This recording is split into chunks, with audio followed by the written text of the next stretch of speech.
श्री गिरिराज धरण की जय, श्री वल्लभाधीश की जय।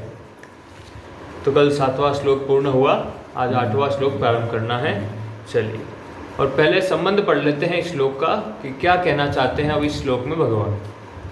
मन सहित इंद्रियों को अपना मानने के कारण जीव किस प्रकार उनको साथ लेकर अनेक योनियों में घूमता है, इसका भगवान दृष्टांत सहित वर्णन करते हैं कि अब जो मन और इंद्रियों को जो व्यक्ति अपना मान लेता है, अपने आप को शरीर मान लेता है, अब वो कैसे अनेक योनियों में घूमेगा, ये भगवान बताएंगे।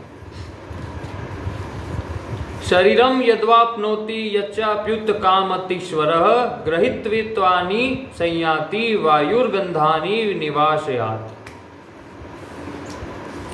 व्याख्या।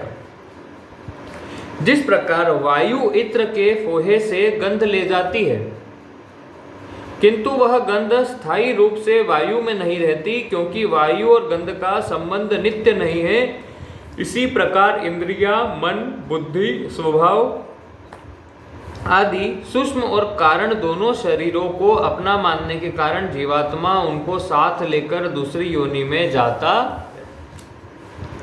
उदाहरण एक इत्र का दिया, या परफ्यूम को ले लीजिए। तो जब हम इत्र या परफ्यूम को छिड़कते हैं तो हवा के साथ उसकी खुशबू जाती है दूर तक। हाँ, पर इसका मतलब ये नहीं कि हवा और खुशबू का कोई नित्य संबंध नहीं है, वो हमेशा नहीं रही। उसी प्रकार से इस हमने जो है मन को, इंद्रियों को, बुद्धि को, इनको अपना मान लिया है ना, मैं मान लिया, इनसे अपना संबंध मान लिया, और इनके कारण व्यक्ति, क्योंकि इनसे संबंध नित्य नहीं है, अब अलग अलग योनियों में घूमना शुरू कर देता है। जैसे वायु तत्वतः गंध से निर्लिप्त है, ऐसे ही जीवात्मा भी तत्वतः मन, इंद्रिया, शरीर आदि से निर्लिप्त है ना। जो वायु है उसके अंदर वो जो खुशबू थी उस इत्र की या परफ्यूम की, वो उससे निर्लिप्त है, यानी कि उससे जुड़ा हुआ नहीं है, उसका उससे कोई संबंध नहीं है। उसी प्रकार हमारा जो आत्म स्वरूप है, आत्मा है, या जो जीवात्मा है, उसका भी शरीर से, मन से, इंद्रियों से, बुद्धि से, किसी से भी कोई संबंध नहीं। परंतु इन मन, इंद्रियां, शरीर आदि में मैं, मेरेपन की मान्यता होने के कारण वह जीवात्मा इनका आकर्षण करता है।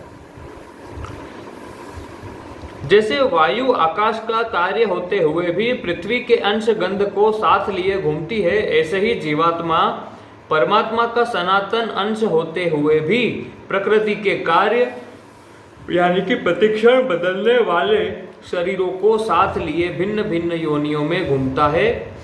जड़ होने के कारण वायु में यह विवेक नहीं है कि वह गंध को ग्रहण न करे। जड़ होने के कारण वायु में ये विवेक नहीं है कि वो गंध को लेकर ना जाए, परंतु जीवात्मा को तो यह विवेक और सामर्थ्य मिला हुआ है कि जब वह जब चाहे तब शरीर से संबंध मिटा सकता है। वायु के बस की बात नहीं है, उसको तो हमेशा ही गंध को अपने साथ लेकर जाना है, पर जीवात्मा के लिए ऐसा नहीं है। जिस दिन उसके अंदर उसका विवेक जागृत हो गया, उस दिन उसको पता चल जाता है कि मैं शरीर नहीं।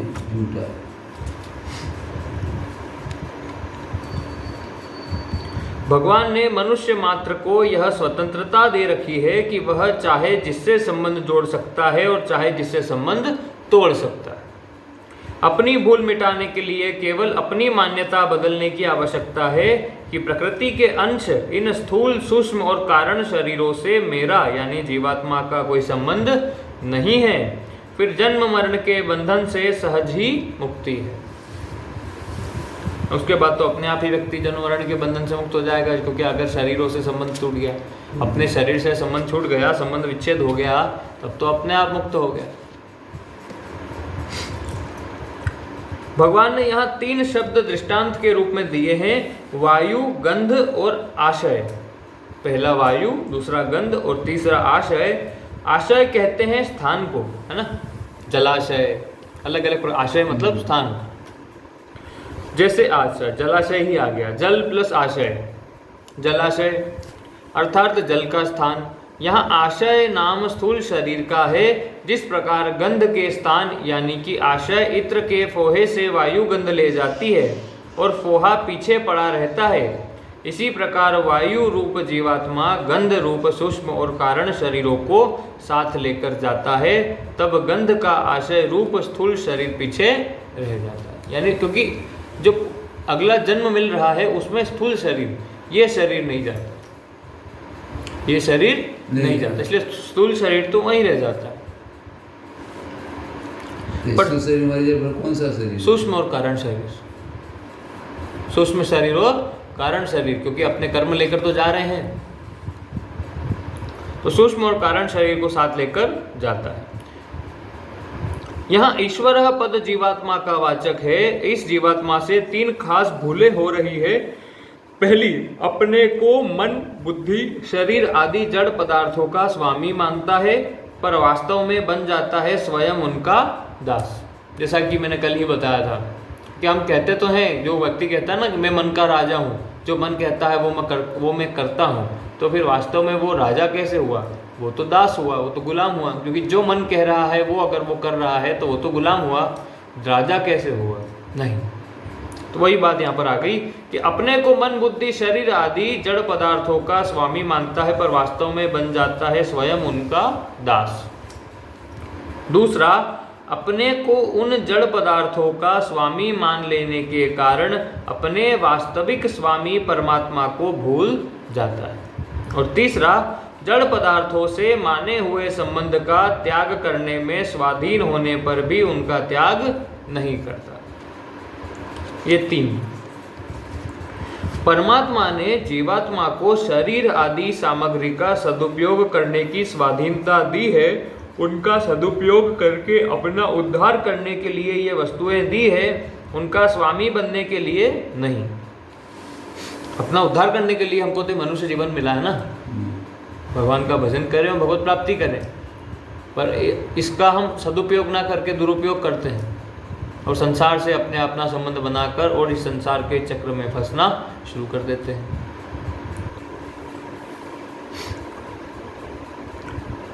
परंतु जीव से यह बहुत बड़ी भूल होती है कि वह उस सामग्री का सदुपयोग नहीं करता, प्रत्युत अपने को उनका मालिक मान लेता है, पर वास्तव में उनका गुलाम बन जाता है।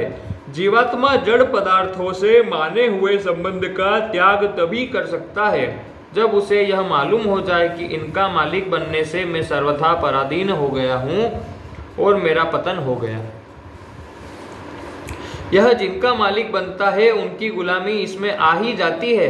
इसे केवल वहम होता है कि मैं इनका मालिक हूँ। जड़ पदार्थों का मालिक बन जाने से एक तो इसे उन पदार्थों की कमी का अनुभव होता है और दूसरा यह अपने को अनाथ मान लेता है।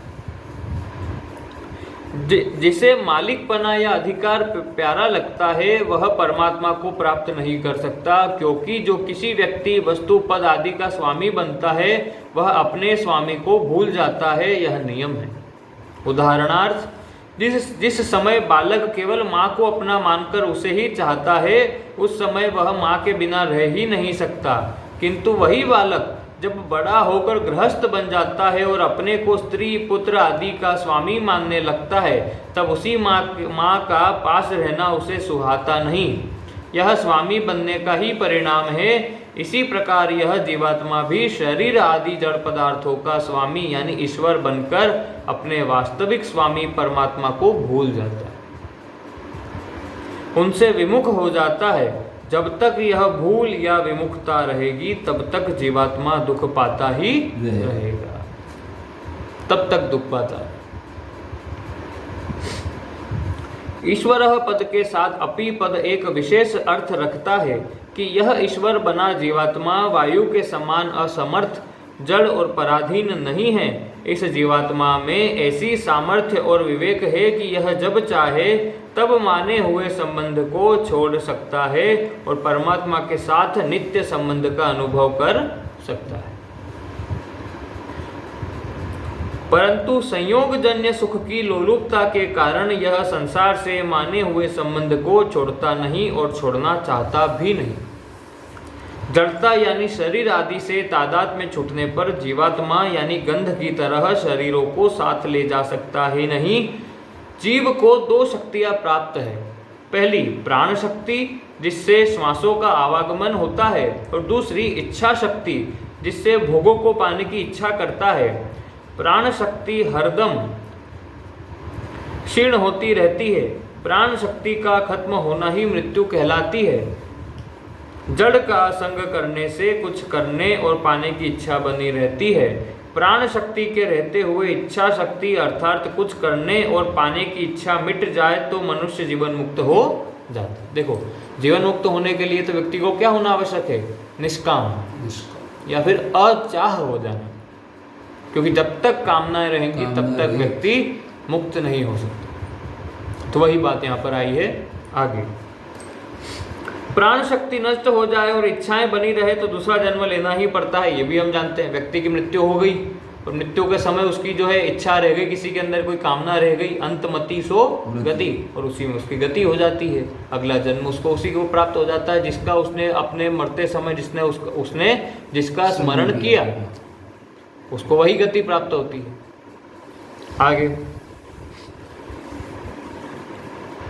नया शरीर मिलने पर इच्छा शक्ति तो वही पूर्व जन्म की रहती है, प्राण शक्ति नहीं मिल जाती। अब नई प्राण शक्ति मिल जाएगी पर इच्छा शक्ति वही पूर्व जन्म वाली रह जाएगी। प्राण शक्ति का व्यय इच्छाओं को मिटाने में होना चाहिए। निस्वार्थ भाव से संपूर्ण प्राणियों के हित में रत रहने से इच्छाएं सुगमता पूर्वक मिट जाती है।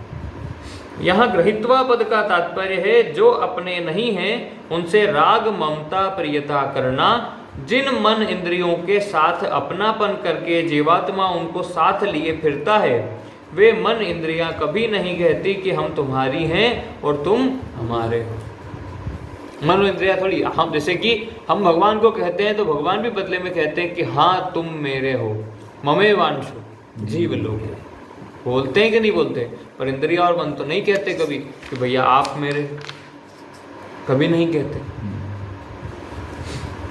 आगे, इन पर जीवात्मा का शासन भी चलता नहीं, जैसे चाहे वैसा रख सकता नहीं, परिवर्तन कर सकता नहीं, फिर भी इनके साथ अपनापन रखता है जो कि भूल ही है। वास्तव में यह अपनेपन का राग ममता युक्त संबंध ही बांधने वाला होता है। वस्तु हमें प्राप्त हो या न हो, बढ़िया हो या घटिया हो, हमारे काम में आए या न आए, दूर हो या पास हो, यदि उस वस्तु को हम अपनी मानते हैं तो उससे हमारा संबंध बना हुआ ही। एक बार बात हुई थी ना कि जब तक आसक्ति खत्म नहीं होती तब तक, मतलब जब तक हम उसका मन से उसका विचार, उसका चिंतन, उससे है ना, उसकी आसक्ति अटैचमेंट खत्म नहीं होता तब तक आपका उससे संबंध खत्म नहीं होता। आप कह दो कि मेरा उससे कोई संबंध नहीं है पर चिंतन उसी का हो रहा है तो संबंध खत्म नहीं होगा। बस वो फिर वही बात हो गई, कहने की बात जो मतलब कथनी और करनी में फर्क होता है, वो वाली बात। चलिए तो शेष फिर कल। ओम शांति शांति शांति। श्री गिरिराज धरण की जय, श्री गोवर्धन नाथ की जय, श्री वल्लभाधीश की जय, परम दयाल श्री गुसाई जी की जय, श्री विठलनाथ जी की जय, श्याम सुंदर श्री यमुने महारानी की जय। जय जय श्री राधे पूछरी के लोटा की हु प्यारे।